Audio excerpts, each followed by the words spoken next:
한국 사람들은 지금까지 너무 착한 게 아니냐는 말을 많이 들어왔다고 합니다. 과거에 우리를 도와줬거나 협력 관계에 있는 사람들은 물론이고 한국과 과거 청산도 제대로 되지 않은 일본에게도 마찬가지로 도움을 줬습니다. 그러나 안타깝게도 동일본 대지진 때 한국은 세계에서 세 번째로 일본에 많은 성금을 보냈습니다만 일본 언론에서는 제대로 보도가 나가지 않은 것은 지금도 많은 한국인들이 공분하는 사실이기도 합니다.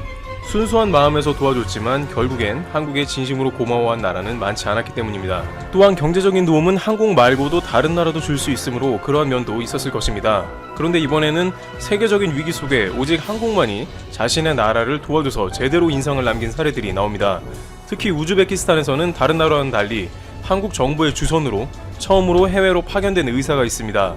대한의사협회 과학검증위원장인 최재욱 교수는 우즈베키스탄 국가자문관 자격으로 파견된 것입니다.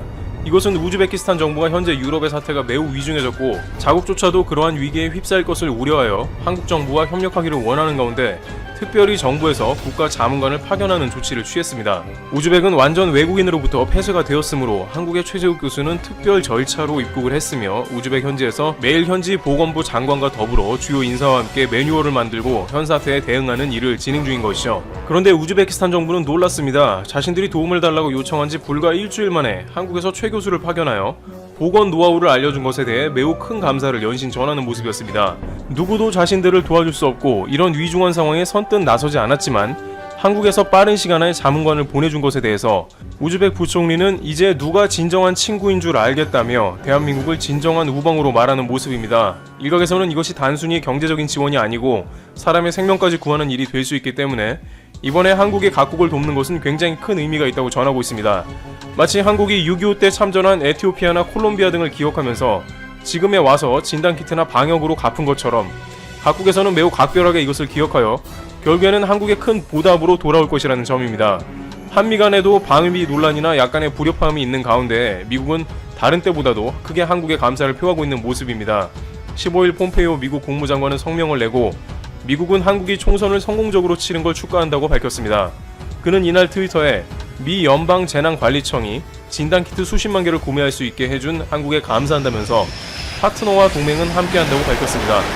미국이야말로 경제적인 지원이 전 세계에서 가장 필요 없는 나라이지만 자국민의 생명을 위해서 1순위로 진단키트를 대량으로 구해서 보내준 한국의 모습을 잊지 못할 것으로 관측됩니다. 이번 사태에는 돈이 있어도 진단키트는커녕 마스크나 기본적인 의료장비조차도 제대로 구할 수 없기 때문입니다. 한편 중국은 미국에 마스크나 의료장비를 수출하기로 해놓고 법을 바꿔서 수출품이 중국에 묶이게 조치하여 미국 당국을 급하게 하고 있습니다. 중국 당국이 미국이나 유럽으로부터 여러가지 정보를 은폐했다는 의심을 받자 이에 대해 화가 나서 이렇게 물자 수출법을 강화했다는 의견도 나오는 등 미국은 중국과는 우방이 아닌 모습입니다. 심지어 미국과 유럽 간에도 마스크를 서로 가져가려고 쟁탈하며 프랑스는 이 사태를 계기로 자국에서 필수 의료품을 생산하기로 결정했습니다. 그러한 와중에 한국의 존재는 얼마나 고마운지 모르는 것이겠죠. 그 밖에 아랍에미리트, 사우디, 인도네시아, 말레이시아 등 수많은 나라들이 한국의 진단키트를 계속해서 비행기를 보내 실어가고 있는 상황이 나오고 하나같이 한국의 빠른 작업으로 키트를 보내서 고맙다는 말을 하고 있습니다. 이와 같이 그 어느 때보다 한국의 진짜 친구다 혹은 진정한 파트너다와 같은 말들이 쏟아지고 있는 가운데 대한민국의 경쟁력은 갈수록 강해지며 착한 마음을 가진 한국인들에게 보답으로 돌아올 것으로 관측되고 있습니다. 트리블튜브 여기서 마치겠습니다. 한국과 일본의 무역 분쟁은 일본보다 한국에 더 큰 타격이 있을 것. 미국에 본사를 둔 세계적인 신용평가사 무디스가 경제 예측 보고서에 남긴 글이죠. 하지만 무디스의 예측과는 전혀 다른 상황이 전개되고 있습니다. 일본의 대한국 수출 규제에서 핵심이 바로 불화수소인데요. 일본의 스텔라 케미파가 세계 시장 점유율 70%로 독점하고 있습니다.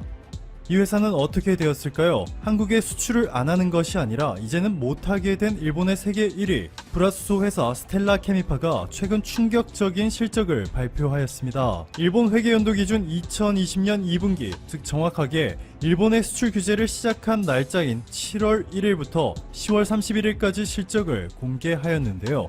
지금 바로 보여드릴게요.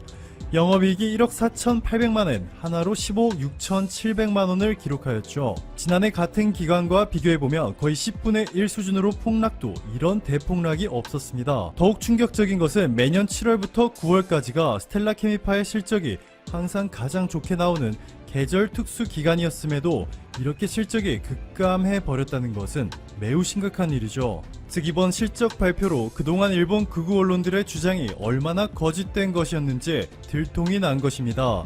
그동안 이들은 일본의 브라스소만큼 싸고 품질이 좋은 것은 전 세계 어느 곳에서도 없다며 마치 일본 회사들이 마진을 거의 남기지 않고 한국의 반도체 회사들에 저렴한 가격에 공급해주고 있다는 듯이 말하였지만 한국에 수출하지 못하게 된 스텔라 케미파의 영업이익이 얼마나 떨어졌는지 이번 실적 발표를 통해 밝혀졌습니다.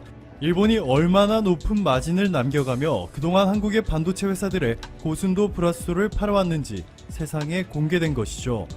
한국에 대한 의존도가 절대적으로 높은 일본 회사는 스텔라 케미파뿐만이 아닙니다. 일본의 의류 회사들이 그야말로 초비상 사태에 있는데요. 일본 불매운동이 시작되고 난 후에 절대 금액으로는 유니클로가 받은 타격이 가장 높습니다. 보시는 것처럼 유니클로의 한국 매출액은 1년에 1조 3,732억 원인데 불매운동 후 70%가 감소한 것으로 알려졌기 때문에 1년에 9,600억 원 정도가 날아간다는 것이죠. 물론 타격이 매우 큽니다. 그런데 유니클로의 매출 대부분이 일본과 중국에서 창출되고 있다는 점을 고려한다면 유니클로라는 회사가 송두리째 흔들릴 만한 타격이라고 보기에는 어려운 것이 사실이죠. 그런데 일본의 데스상트는 완전히 다릅니다. 일본 데스상트의 주식 차트만 보셔도 얼마나 심각한지 느껴지시죠? 투자자들이 한국에서 불매운동한다고 괜히 겁먹고 오버하는 것이 절대 아닙니다. 데스상트의 실적 구성을 보시면 유니클로와는 다르게 한국 비중이 무려 50%로 일본보다 더 높습니다. 1년에 전세계 매출액이 1조 4천억 원인데 이 중에서 7천억 원 이상이 한국에서부터 창출되는 것이죠. 데스상트의 고세키 슈이치 사장은 7월부터 9월까지 데스상트의 매출액이 지난해보다 30% 넘게 감소했는데 예상하지 못한 결과다 라며 충격을 감추지 못했고 올해 데스상트의 순이익 전망을 무려 87% 낮춘 것으로 알려졌습니다. 일본 기업들이 더 이상 얼마나 더 큰 타격을 입고 난 후에야 아베 내각이 한국에 대한 수출 규제를 철회하고 자신의 오판을 인정할지 우리는 그저 경계심을 늦추지 않은 상태에서 한 손에 팝콘을 들고 천천히 지켜보시면 될 것 같습니다. 중국이 개방하고 베를린 장벽이 붕괴되고 구소련이 해체될 때마다 세계는 이제 평화만 있기를, 나아가 협력하는 모습이 있기를 기대했겠지만 그 후로도 세계 도처에서는 국가 간의 분쟁과 전쟁의 위험은 끊이지 않고 있습니다. 현재도 전쟁까지는 아니더라도 국가 간의 견제와 경쟁의 이면은 야생의 모습과 마찬가지이죠. 그런데 마치 SF 영화에서 전 지구적 위험의 상황이 닥쳤을 때 세계의 국가들이 힘을 모아 위기를 극복한다는 감동 스토리처럼 수십 년 전부터 그리고 앞으로도 수십 년간 전 인류의 번영을 위한 위대한 목표를 위해 세계의 강국들이 함께 모여 거대한 프로젝트를 진행하고 있는 곳이 있습니다. 보통 외계인급, 전 지구급 재앙을 다룬 영화라면 우리는 대부분 미국이 지구의 대표로 운명을 걸고 싸우는 미국산 콘텐츠에 익숙할 것입니다. 그 잘난 척이 얄밉기도 하지만 그래도 이런 설정에 위화감이 덜 드는 이유는 미국이 압도적인 한계의 국가라는 사실을 어느 정도 인정하기 때문이라는 생각도 드는데요. 그런데 그런 미국조차 혼자서는 도저히 불가능하다고 깨끗이 인정하고 미국, 러시아, 유럽연합, 중국, 인도, 일본 그리고 대한민국까지 세계의 기술 강국들이 모여서 만약 성공한다면 인류가 영원히 번영할 수 있는 기초를 만들 수 있는 전지구급 프로젝트를 함께하고 있었으니 그 이름은 바로 이터입니다. 국제 열핵융합 실험로 프로젝트. 라틴어로는 길을 의미하기도 하는 이터는 인류의 미래 에너지 개발로 나아가는 길이라는 염원을 담고 있습니다. 그럼 이 대목에서 우리는 이터가 뭐고 한국이 큰 공헌을 하고 있다는 것이 어떤 의미인지 알기 위해서는 저 열핵융합이 도대체 뭔지를 기본은 알고 갈 필요가 있을 것 같습니다. 먼저 우리가 잘 알고 있는 핵폭탄, 원자력 발전의 원리인 핵분열은 우라늄 235와 같은 한 개의 무거운 원자핵이 2개 또는 그 이상으로 분열되며 에너지를 발생하는 현상을 말하고 이런 핵분열의 연쇄 반응이 원자로 내부에서 일어나면서 원자력 발전소가 움직이게 됩니다. 참고로 여기서 말하는 핵분열 에너지는 즉각 전기 에너지로 바뀌는 것이 아니라 열 에너지로 물을 끓여서 증기 터빈을 돌리는 것입니다. 그리고 핵분열이 아니라 핵융합은 고온의 상태에서 가벼운 원자핵들을 융합시켜 더 무거운 원자핵이 되는 과정 중 에너지가 생성되는 현상으로 태양 같은 항성의 에너지 발생 원리이기도 합니다. 그러니까 인공 핵융합은 진짜 태양을 축소시킨 인공 태양을 지구에 만드는 작업이라고 할 수 있습니다. 인공 태양을 만들기 위해서 핵융합을 시키려면 원자핵들이 매우 빠른 속도로 충돌해야 하는데 그런 상태가 되기 위해서는 아주 높은 온도로 가열되어야 합니다. 이런 상태를 플라스마 상태라 하고 이 상태를 만들고 유지하는 것이 핵융합의 관건이라 할 수 있습니다. 오, 참고로 이 내용에 대한 공부를 하다가 시사멘터리는 핵분열, 핵융합, 원자핵, 결합에너지, 질량에너지 등가 원리 왜? 어떻게? 그래서 근본 원리가 뭐야? 그리고 마침내 한 결론에 도달했습니다. 너 문돌이 주제에 뭐하는 짓이냐? 당연히 지금은 다 까먹었습니다만 한 분돌이의 노력을 불쌍히 여겨주셔서 끝까지 봐주시면 감사하겠습니다. 재밌어요. 어쨌거나 저쨌거나 에너지가 발생하는 것은 핵융합, 핵분열 이후에 질량의 차이가 나는데 질량이 에너지로 바뀐다는 것입니다. 이건 또 뭔 소리야? 몰라요. 아인슈타인한테 물어보세요. 아무튼 핵융합에는 수소 중에서 중수소, 삼중수소 등이 쓰이는데 질량 결손의 비율은 약 0.71% 정도로 우라늄 핵분열 반응에서 일어나는 질량 결손율의 약 7배에 달한다고 합니다. 즉 같은 질량의 연료를 소모했을 때 핵융합 반응이 핵분열 반응보다 7배나 더 많은 에너지를 내놓는 것으로 수소 1kg이 핵융합하면 1kg의 헬륨이 나오는 것이 아니라 0.9929kg의 헬륨이 만들어지는데 이때 사라진 0.0071kg의 질량이 에너지로 전환되어 약 638테라줄의 막대한 에너지가 나온다네요. 638테라줄이면 이론상으로 약 26만 마력을 가진 니미츠급 항공모함을 38일 1시간 31분 동안 풀 가동할 수 있는 에너지이고 수소 96kg만 있으면 10년 동안 움직일 수 있는 것입니다. 그런데 수소는 물만 퍼와서 전기 분해만 해도 생성되므로 고장만 안 난다면 바다 위에서 영원히 움직일 수 있게 되는 것이죠. 좀 더 와닿는 예로 보자면 수소 1g의 핵융합 에너지는 석탄 21톤 또는 석유 약 60드럼의 화학 에너지와 맞먹고 이론적으로 수소 50kg만 있으면 1기가와트급 핵융합 발전소를 1년 동안 운영할 수 있고 수소 1톤이 있으면 1년 동안 다른 에너지 공급 수단 없이도 전 세계가 쓸 만큼의 에너지가 나온다네요. 우리는 이미 이런 핵융합을 몇 번은 본 적이 있습니다. 영화 스파이더맨 2에서는 교수님이 핵융합 반응에 성공하면서 안전하고 저렴하며 재생에 가능한 인류의 미래 에너지가 될 것입니다. 푸하하 라고 했었지만 실험을 하던 도중 사고로 기계팔 문어다리의 닥터 옥토퍼스가 되어버렸죠.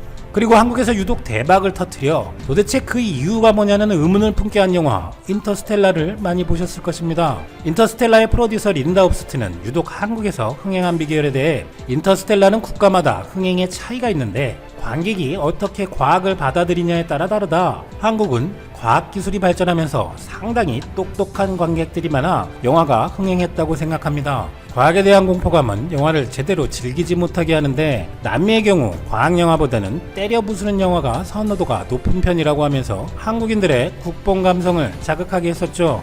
뭐 좀 아는 분이시네 이분이.